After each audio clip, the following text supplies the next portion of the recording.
कार्यकर्त्यांचा जल्लोष हा सुप्रिया सुळेंच्या कार्यकर्त्यांचा जल्लोष बघायला मिळतोय। तर शिर्डीमध्ये मवियाचे भाऊसाहेब वागचौरे जिंकताना बघायला मिळतात। सदाशिव लोखंडे हे पराभवाच्या छायेत आहेत अशी सध्याची स्थिती। रायगडमध्ये मात्र अजित पवारांचे सुनील तटकरे हे बाजी मारताना दिसतात। विजयी आघाडी घेतलेली 70,000 प्लसची ही आघाडी आहे। रायगडमधून सुनील तटकरे 73,000 मतांनी आघाडीवर आहेत।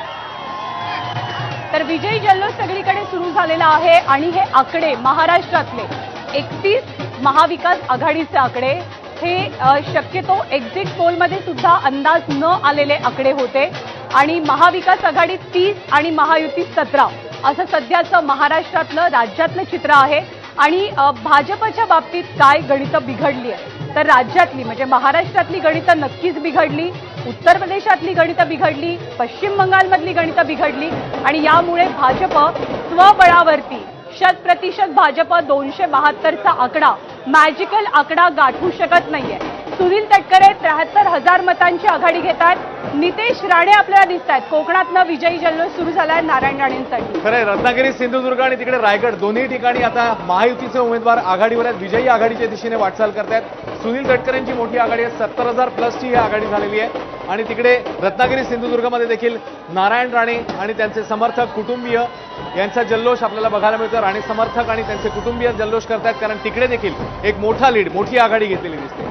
तर राज्यातला पहिला निकाल नंदुरबारमधून काँग्रेसचे गोवाल पाडवी जिंकलेले आहेत। हिना गावित भाजपच्या महायुतीच्या उमेदवार या पराभूत झाल्या। पहिला निकाल आपल्या हाती आलेला आहे, नंदुरबारमधून गोवाल पाडवींचा विजय।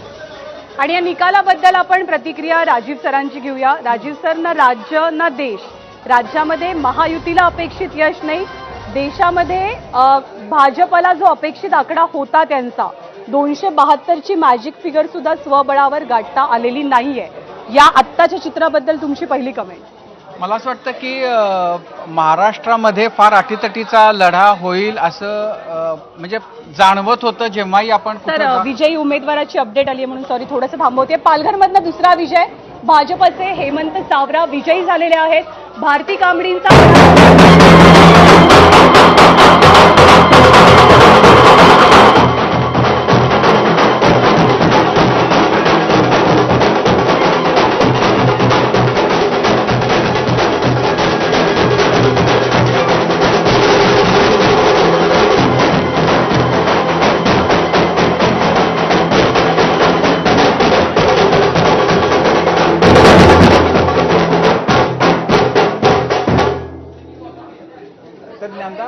महाराष्ट्रामध्ये खूप अटीतटीचा सामना होईल असं वाटत होतं, पण आणि लोकांमध्ये खास करून काही आपल्याकडे ज्या पद्धतीचं मतदान झालं तर मराठवाड्यामध्ये, विदर्भामध्ये मराठा कुणबी, विदर्भामध्ये मुस्लिम दलित हे एक गठ्ठा मतं काँग्रेसकडं किंवा महाविकास आघाडीकडे गेली।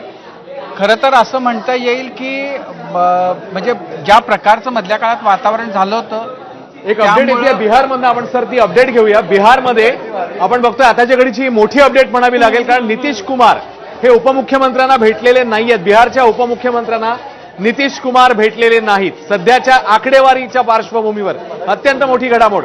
तर तिकडे रत्नागिरी सिंधुदुर्गमध्ये नारायण राणेंचा विजय जवळपास निश्चित आहे। या दोन मोठ्या बातम्या येतात, तिकडे नितीश कुमार हे भेटलेले नाहीयेत बिहारच्या उपमुख्यमंत्र्यांना, तिकडे कोकणामध्ये नारायण राणे यांचा विजय हा निश्चित झालाय।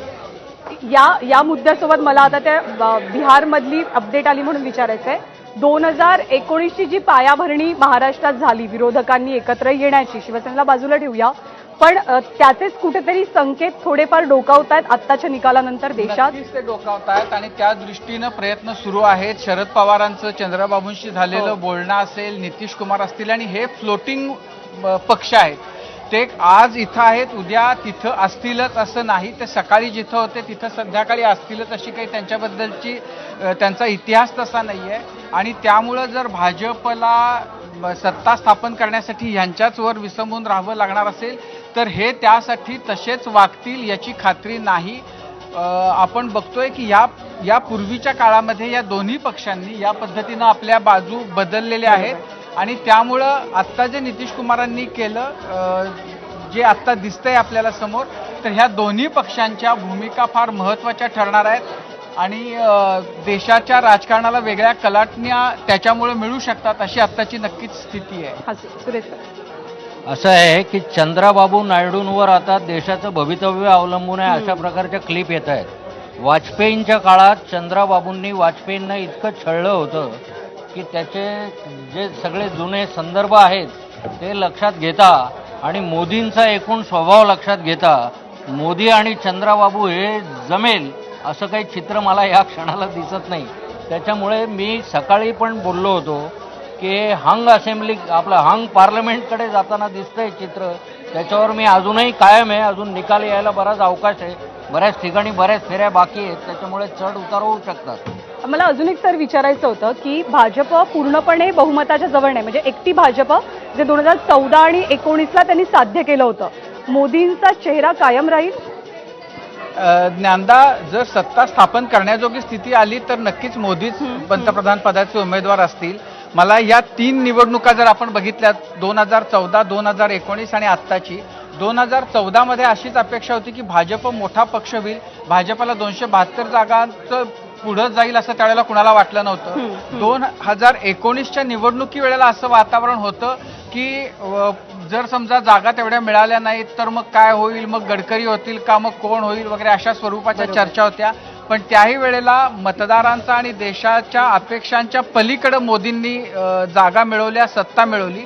या खेपेला सगळ्यांना ही खात्री वाटत होती, खास करून जे मीडिया अॅनालिस्ट आहेत, जे एक्झिट पोल होते त्याच्यातून असं दिसत होतं की या खेपेला बिलकुल काही लढाई नाही आहे आणि त्यामुळे मोदी सहजपणानं जिंकतील.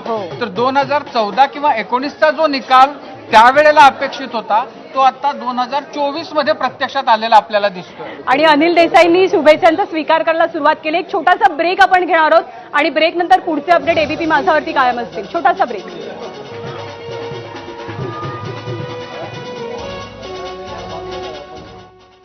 आणि माझं घर धुळीचे फूल, बर्जर अँटी डस्ट पेंट